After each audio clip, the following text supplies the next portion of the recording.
Bonsoir à tous, bienvenue. Pour cette session, je vais vous présenter Apache Zeppelin. Qui est-ce qui a entendu parler d'Apache Zeppelin ici? Oh, c'est bien. C'est pour ça que vous êtes venus, hein. C'est bien. Alors, je m'appelle Dewey Haidwan, je suis évangéliste technique pour Apache Cassandra. Mon job, c'est faire des talks, des conférences autour des technos dans l'écosystème Cassandra. Je fais aussi des projets open source, typiquement Apache Zeppelin. Si vous avez des questions sur Cassandra, vous avez mes coordonnées, vous pouvez m'envoyer. Je travaille pour DataStax. Il faut savoir qu'Apache Cassandra, c'est un projet open source qui appartient à la fondation Apache. Mais DataStax, c'est la boîte commerciale qui, qui a le plus gros bataillon de contributeurs pour Apache Cassandra. Comment vit-on? C'est simple, on vend une licence Enterprise sur Cassandra. Donc en gros, vous prenez la version open source, vous rajoutez des fonctionnalités d'entreprise, voilà, vous avez DataStax Enterprise. Alors, vous vous posez la question, je suis un fan de Cassandra, pourquoi je suis en train de parler de Zeppelin? Il se trouve aussi que je suis un gros fan de Zeppelin depuis que je l'ai découvert. D'ailleurs, la plupart de mes confs maintenant, je le fais toujours avec Zeppelin. Dès qu'il y a un peu de démo, hop, Zeppelin. Alors, qu'est-ce que c'est Apache Zeppelin? Alors, sur leur site web, ils disent que c'est un notebook qui vous permet de traiter, d'interagir avec vos données de manière interactive et collaborative en utilisant du SQL, du Scala et plus. Voilà, et plus, 3 points. Alors, il faut savoir que le projet est en incubation, mais plus pour longtemps parce qu'il y a un vote qui a été fait et ils vont passer probablement en projet top level de chez Apache. Il y a des gros acteurs qui soutiennent Apache Zeppelin, typiquement Hortonworks, vous avez entendu parler, un gros acteur du monde Hadoop. Alors, commençons par une démo de Zeppelin. Alors Zeppelin, c'est un notebook, donc voilà, quand vous la page principale de Zeppelin, c'est ça, donc vous avez une liste de notes, d'accord, ils appellent ça des notes. Donc qu'est-ce qu'on peut faire avec Zeppelin? Voilà. J'espère que c'est visible au fond, c'est bon. Donc là, ce que j'ai fait, c'est que pour jouer un peu avec Zeppelin, j'ai téléchargé des données musicales. Donc j'ai des albums, j'ai des artistes. Dans les fichiers CSV, alors je vous fais une petite commande en shell pour désolé. J'ai rebooté, donc ils sont plus dans temp. Voilà, raté. Bon, voilà, faites-moi confiance que c'est juste des fichiers CSV qui contiennent des articles, des artistes et des albums. Donc, à partir de ces CSV, je les ai chargés dans Cassandra. Après, j'utilise Spark SQL pour interagir avec. Alors, avant d'utiliser Spark SQL pour faire des selects, ce que je fais, c'est que je définis une fonction custom. Dans Spark SQL, on peut faire des user-defined functions. Je définis la fonction compute decade. En gros, qu'est-ce qu'elle fait? Vous donnez une année, 1963.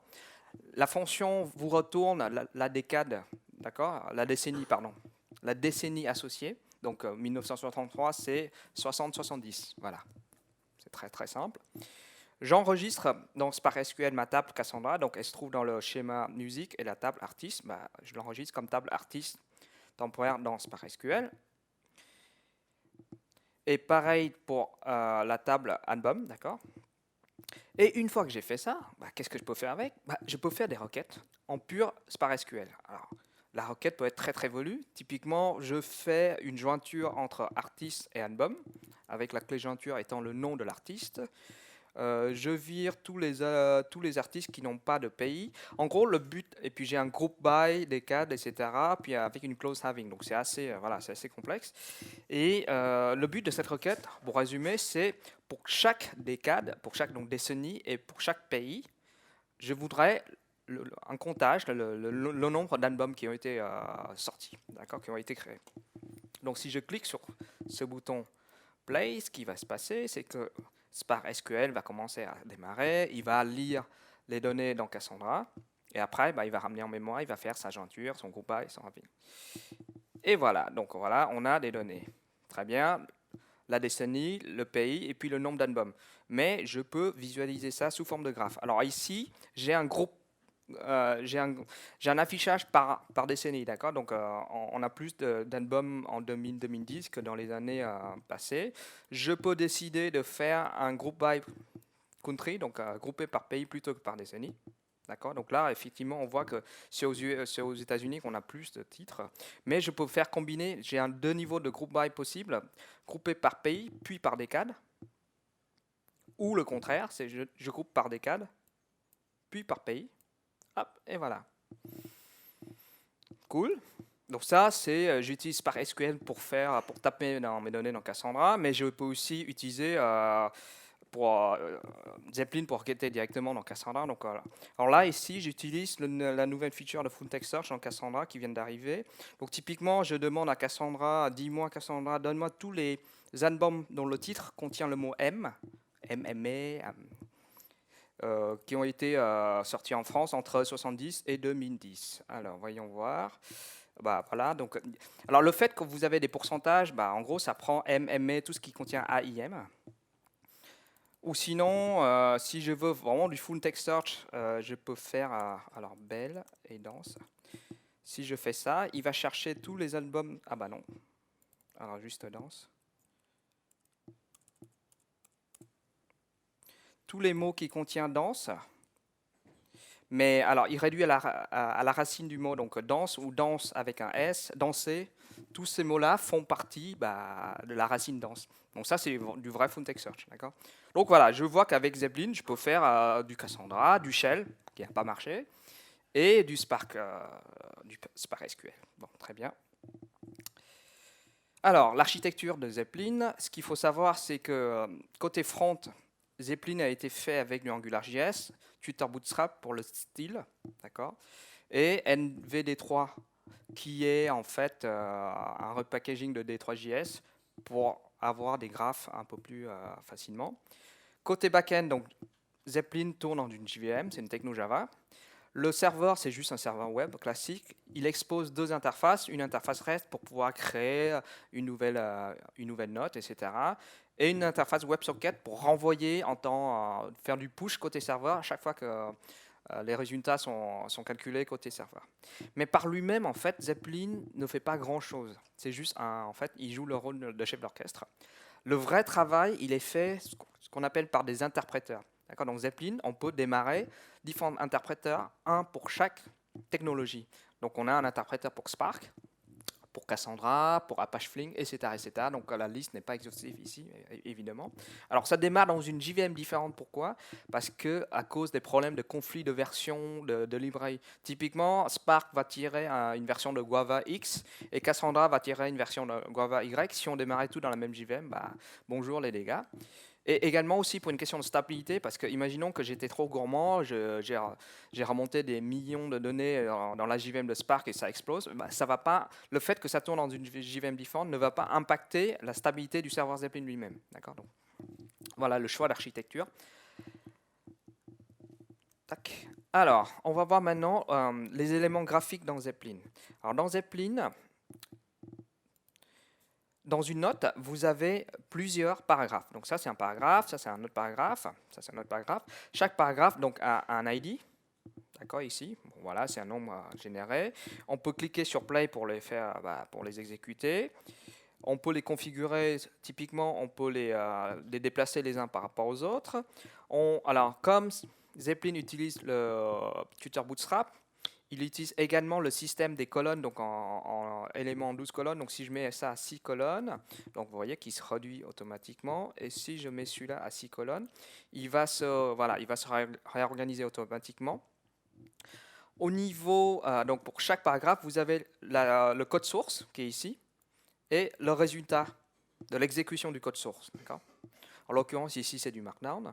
Au niveau de la note elle-même, vous pouvez exécuter tous les paragraphes. Donc, quand vous cliquez sur Play, ça va exécuter tous les paragraphes de manière séquentielle, l'un après l'autre.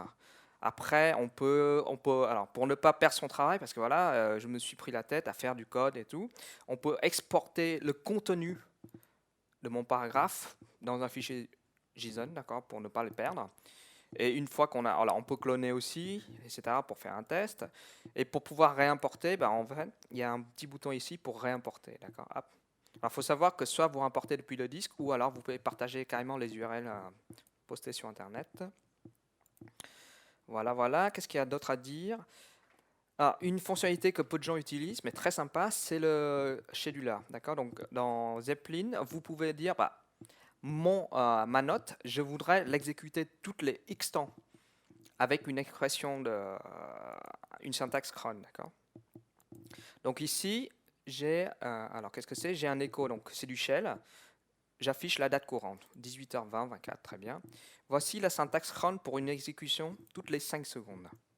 Copie, colle, hop, entrée.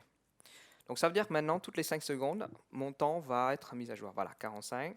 Dans 5 secondes, ça va être 50. Et alors, ce qu'il faut savoir, c'est que ça, voilà, 50, ça exécute toute la note. Ça veut dire tous les paragraphes. On n'a pas ce niveau de granularité de l'exécution d'un seul paragraphe. Mais c'est quand même sympa si vous avez un pipeline de traitement de données, bah voilà, à programmer toutes les X temps. Voilà, vous avez de quoi faire. Pour chaque paragraphe, vous pouvez choisir le type de technologie que vous voulez utiliser. Donc le type d'interpréteur, donc ça commence par un pourcentage, MD pour Markdown, SH pour Shell que vous avez déjà vu depuis tout à l'heure, Angular que vous n'avez pas encore vu, ou du Spark, voilà. Ou autre. Outre ces éléments graphiques, Zeppelin a un système d'affichage assez riche. Alors pour afficher du contenu, c'est simple. Ici, j'ai du Spark, donc je fais un println, hop, voilà, println. Si vous voulez afficher des données sous forme tabulaire, comme dans Excel avec des colonnes et des lignes, alors il y a une syntaxe spéciale, c'est pourcentage table. La première ligne, c'est l'entête, et les autres lignes, bah, ce sont les données. Les colonnes sont séparées par un pourcentage T comme table, d'accord? Donc si je fais ça, je print, hop, voilà, il va m'afficher cette table-là. Bon, très bien, format tabulaire. Alors évidemment, on peut afficher également du HTML pur. Bah, s'il me prend l'envie de créer moi-même ma page HTML avec mon propre style, bah, voilà, pourcentage HTML, et puis on y va. On peut mélanger le formatage table avec le formatage HTML. Donc typiquement ici, je mets une cellule en bleu et en gras. D'accord? Hop. Hop, hop, hop. Voilà. En bleu et en gras. Affichage de graphes. Alors, ce qu'il faut savoir, c'est que ce qui est vraiment sympa avec Zeppelin, c'est que du moment que vous vous débrouillez pour faire un affichage sous format tabulaire, Zeppelin vous offre l'affichage en graphe de manière automatique. Alors, je m'explique. Ici, c'est du code Scala, mais bon, c'est juste pour... Je crée de manière fictive, d'accord, 5 personnes. John Doe, donc le nom de la personne et l'âge. LNSU 27, 45, Bob 32, etc. Donc, évidemment, pour pouvoir créer le formatage en table, il faut que je fasse manuellement, donc pourcentage table, etc., avec les tables comme séparateurs. D'accord. Donc là, je crée manuellement. Donc voilà, c'est du code un peu verbeux. Mais une fois que j'ai cet affichage sous format tabulaire, attendez, hop, je peux basculer en mode graphe automatiquement. D'accord. Alors ici, j'ai un petit groupe by, donc ça, j'ai pas envie. Je veux juste afficher les noms. Voilà, hop, et les noms.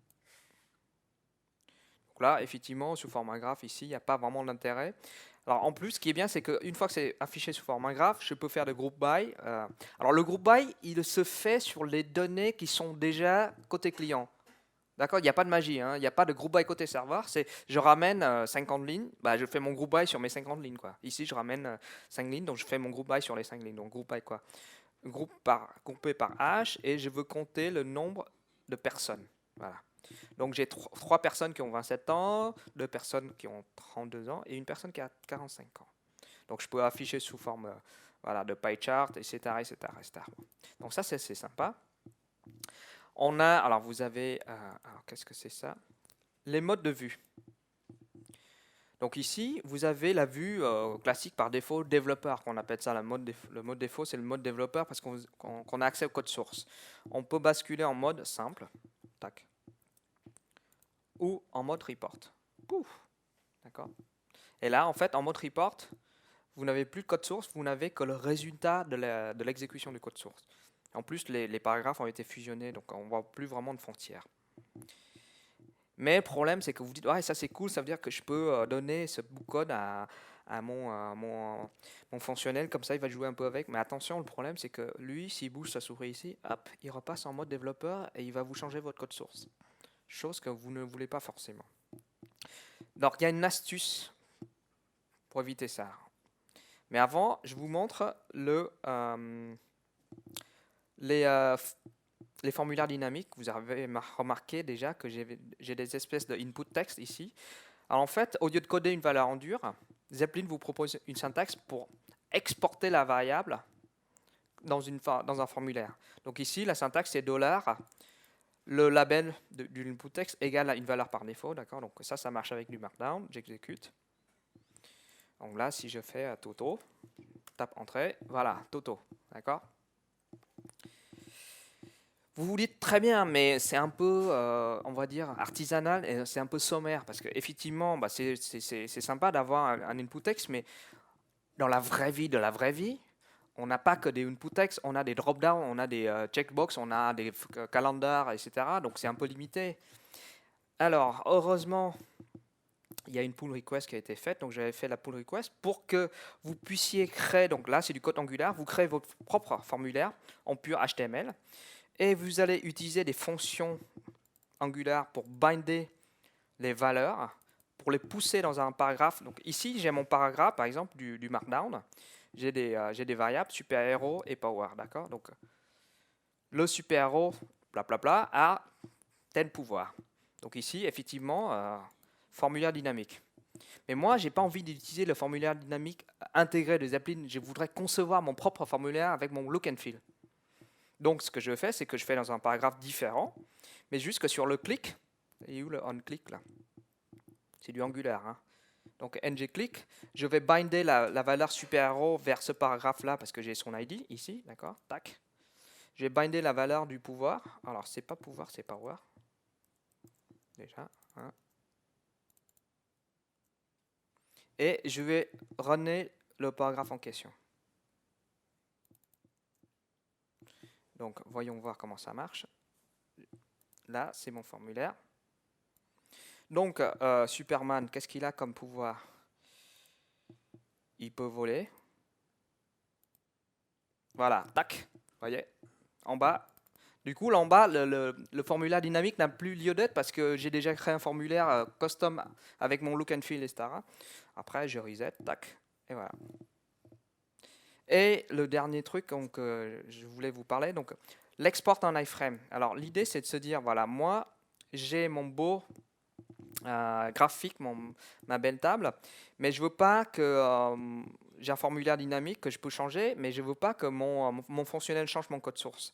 Alors il y a une astuce, je clique ici, link this paragraph, il va me faire un iframe dans lequel en fait on ne voit que le résultat de l'exécution du code source et éventuellement le formulaire dynamique. Donc mon fonctionnel peut jouer avec, mais il ne peut pas changer de code source parce que c'est juste un iframe, il n'y a même pas de code source, même s'il édite le code HTML, il ne verrait pas de code source. Alors l'idée, c'est un peu plus avancé, c'est de se dire, bah, je peux composer, c'est une notion de portlet en fait, je peux composer, mais je peux créer une page HTML à la main où je vais intégrer en fait le lien de iframe. Et du coup, je vais pouvoir composer ma propre page où je vais intégrer plusieurs paragraphes avec des input text, avec des graphes, des tableaux. Et je vais présenter cette page à mon utilisateur final, qui lui ne pourra interagir que ce que j'aurais prévu pour lui. D'accord? Et il ne va pas pouvoir changer mon code source. Alors voyons voir ma page, elle est là, ma page export iframe. Alors est-ce que le lien c'est le bon? C'est toujours le même problème. Ah, visiblement, c'est pas le bon lien. Donc, je vais copier-coller ici.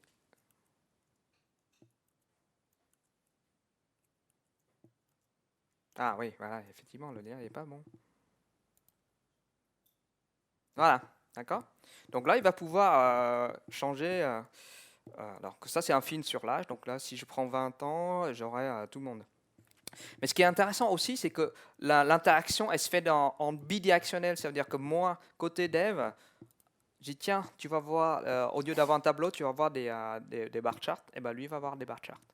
Et si lui, il change de son côté, hop, moi je vois de mon côté, tac tac, bidirectionnel. Donc ce qui est puissant, c'est que là, vous allez pouvoir même faire un crunt pour mettre toutes les X temps, agréger vos données, les exporter et l'utilisateur final, bah, tous les X temps, il va voir le truc rafraîchi. Donc assez sympa. Alors maintenant, je vais vous parler des interpréteurs. Alors la richesse, il faut comprendre que la richesse de Zeppelin, en plus de ce système d'affichage assez sympa, c'est le système d'interpréteur. D'accord ? Donc un interpréteur, comment ça marche en fait ? Sur une note, vous pouvez choisir quels sont les interpréteurs, donc quels sont les technos que vous voulez utiliser ou pas. Donc là, on choisit, on clique pour choisir. Alors il est où mon markdown là ? MD. Supposons que je désactive MD, d'accord ? Save. Et que là, j'ai du code markdown. Si je clique, bah voilà, pas de magie, je trouve pas. Hop, j'en remets. Tac. Et voilà, markdown. Donc vous avez du shell, du Cassandra, blablabla. Très bien. Alors comment configurer les interpréteurs ? En fait, vous cliquez sur menu interpréteur. Là, vous avez des interpréteurs pour plein de technos. Vous avez du Spark. Donc pour chaque type de techno, vous avez une liste de clés-valeurs. Ce sont des propriétés par défaut que vous pouvez changer, d'accord ? Donc du Markdown, il n'y a pas grand-chose. Du Angular, il n'y a pas grand-chose. Du Cassandra, il y a plein de propriétés à changer, etc. Donc cela étant dit, c'est sympa les interpréteurs, mais donc là, ça c'était les démos. Tac, tac. Comment ça marche un interpréteur ? En fait, le cycle de vie d'un interpréteur, c'est simple. L'utilisateur va mettre un texte, des commandes, des données. C'est en gros un bloc de texte côté front. Ça va être envoyé vers Zeppelin qui va juste le repasser.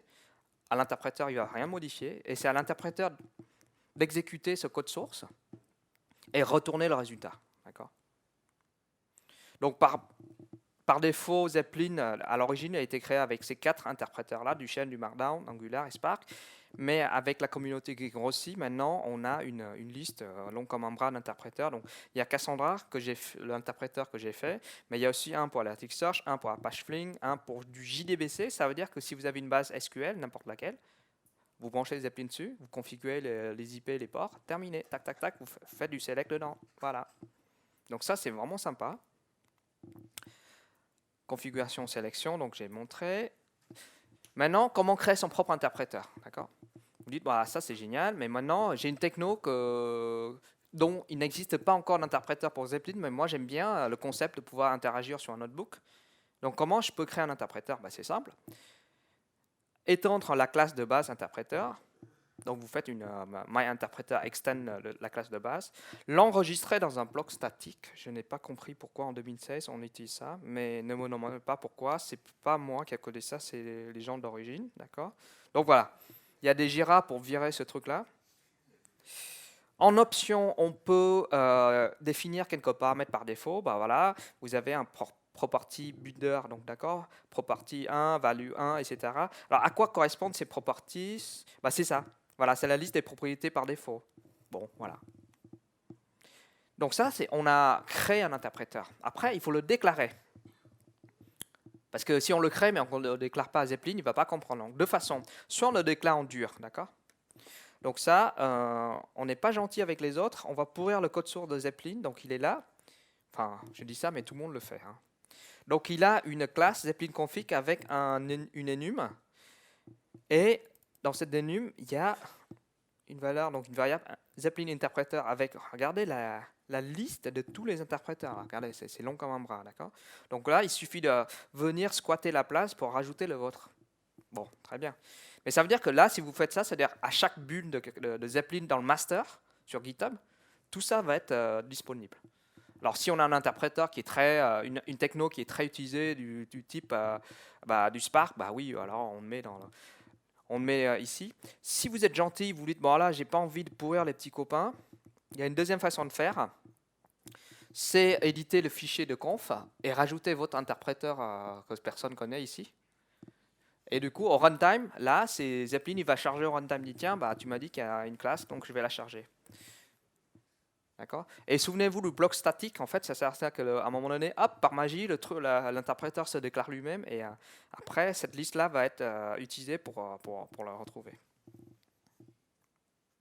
Donc voilà, un exemple, j'ai plus que 5 minutes. Faisons un interpréteur ASCII-Doc. Qui connaît ASCII-Doc ici? Voilà, c'est un peu syntaxe de formatage de texte, il n'y a pas de magie.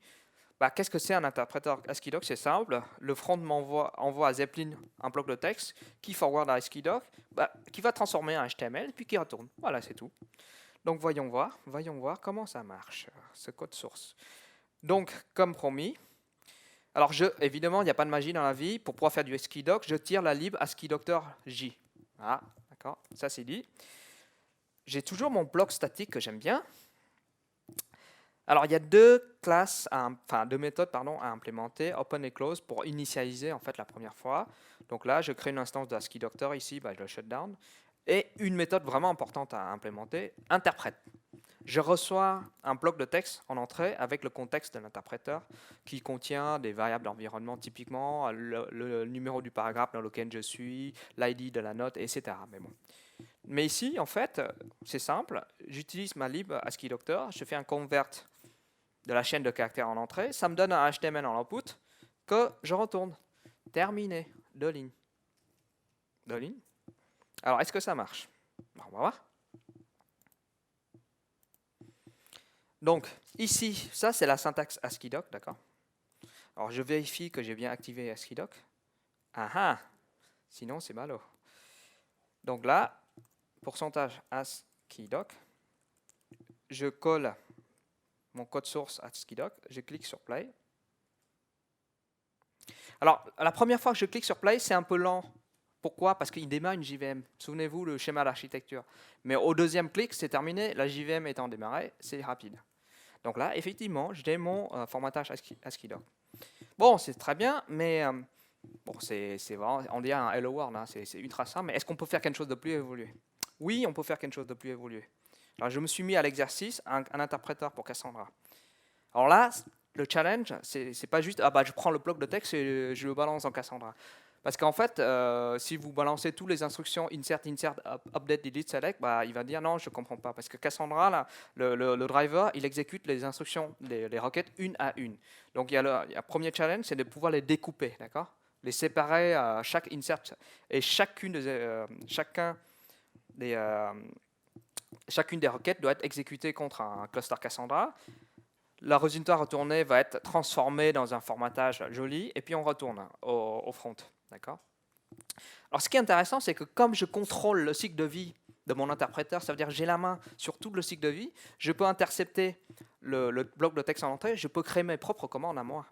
Alors, par défaut, Cassandra, il comprend ça. Select, insert, into. Bon, ça, c'est simple. Mais lui, il ne comprend pas describe table. D'accord? Par défaut, le langage SQL, il ne comprend pas ça. Il ne comprend pas cette commande-là.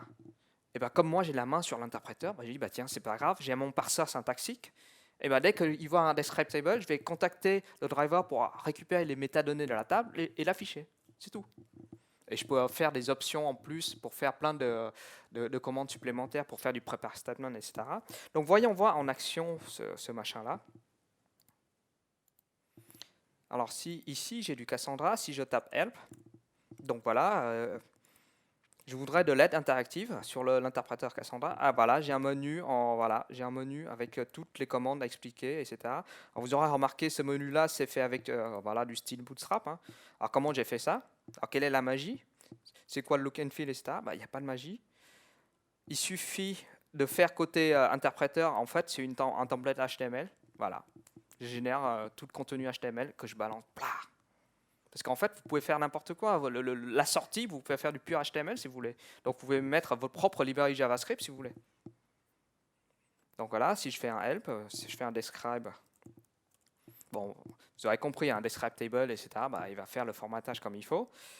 Et puis là, pareil, vous faites un select, il va vous formater sous format tabulaire pour avoir l'accès au graphe. Alors, comment est fait le découpage des commandes? Alors, j'utilise, qui fait du Scala ici? J'utilise un truc qui n'est pas très connu, c'est le combinateur parseur de Scala pour définir une grammaire, d'accord? Donc je lui dis, voilà, donc ça, regardez pas sur RIP, c'est des expressions régulières. Donc je lui écris qu'un describe, par exemple, il est où mon describe table? Ça commence par un describe ou desk, suivi de tables, voilà, et puis suivi de, voilà. Et du coup, la grammaire, c'est par exemple Il est où ma grammaire là? J'avais un truc sympa à montrer. Une mutation, voilà. Une mutation, c'est soit un insert, soit un update, soit un delete, soit un bind. Et un insert, c'est quoi? Bah, ça commence par un insert. Donc voilà. Avec le combinateur parsor, vous définissez votre programmeur et une fois que ça c'est fait, tout le reste vient gratos. Donc voilà, je crois que j'ai fini. Est-ce que vous avez des questions? Oui. Oui, tout à fait. Donc sur les données qui sont déjà récupérées, il n'y a pas de magie dans la vie, hein. Oui.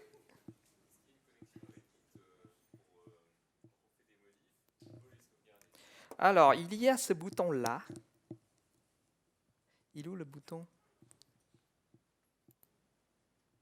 Alors, j'ai essayé, mais ça marche pas. Peut-être que j'ai pas bien lu la doc. Il faut peut-être faire une config dans le fichier truc pour lui pointer vers un repo Git, mais c'est prévu, hein. Mais sinon, au pire, hein, tu exportes ton truc, hein. Voilà, et tu mets dans un repo Git, et ça revient au même. Question?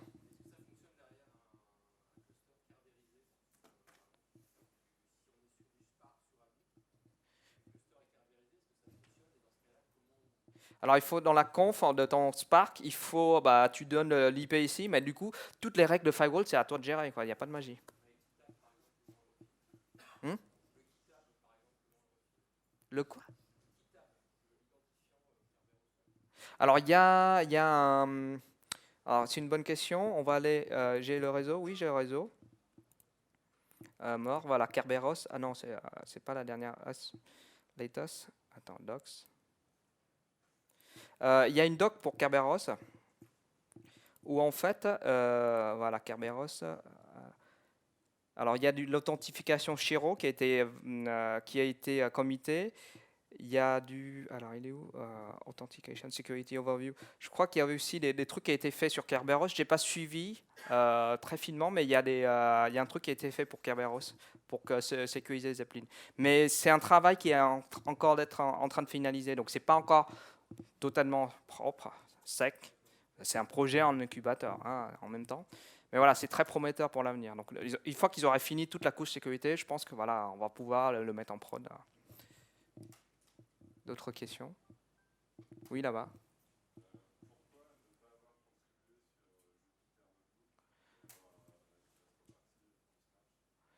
Bah, parce que j'aime bien le système de graphe dynamique, mais surtout, ils ont des idées vraiment géniales. Ils ont créé un resource pool pour pouvoir partager des variables entre différentes backends. Et moi, je suis plutôt un javaïste en plus. Voilà, c'est la vraie raison. Et puis, j'ai envie de faire du Scala avec le combinateur par ça. C'est la deuxième raison aussi. Voilà. Mais je pense que là, Zeppelin est en train de vraiment prendre l'ampleur. Vraiment. Je crois qu'on a largement dépassé le temps. Donc, si vous avez d'autres questions, posez-les moi après. Merci beaucoup.